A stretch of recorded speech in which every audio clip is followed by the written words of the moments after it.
ஆண்டவராகிய இயேசு கிறிஸ்துவின் நாமத்தில் உங்கள் யாவருக்கும் அன்பின் வாழ்த்துக்கள்.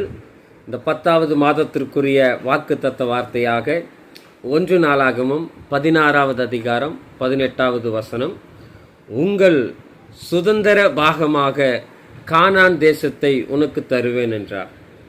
ஆண்டவராகிய இயேசு கிறிஸ்து கானான் தேசத்தை சுதந்திர பாகமாக இஸ்ரவேல் ஜனங்களுக்கு கொடுக்கிறார். இது ஆபிரகாமுக்கு கர்த்தர் கொடுத்த வாக்குத்தத்த வார்த்தை. இது ஈசாக்குக்கும் சொல்லுகிறார், யாக்கோபுக்கும் சொல்லுகிறார், யோசேப்புக்கும் சொல்லுகிறார், அதற்கு பின்னாடி வருகிற அத்தனை சந்ததிகளுக்கும் சொல்லுகிறார்.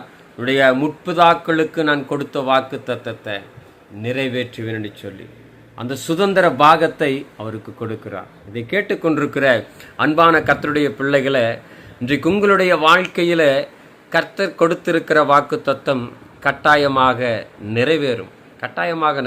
அது எந்த சூழ்நிலை வந்தாலும் அந்த வாக்குத்தத்தம் உங்களுக்குரியது, உங்களுடைய சந்ததிக்குரியது.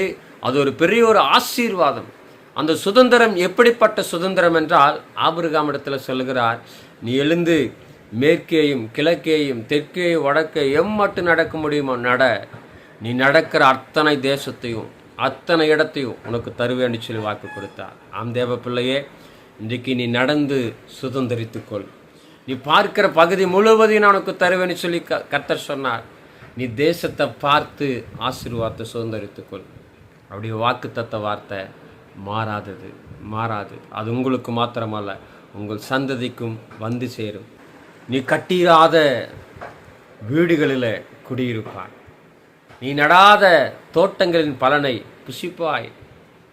இப்படிப்பட்டதான ஒரு ஆசீர்வாதம் உங்களுக்கு எனக்கு ஆயத்தமாய் கர்த்தர் வைத்திருக்கிறார். இந்த மாதத்தில் சுதந்திரித்துக் கொள்ளுங்கள்.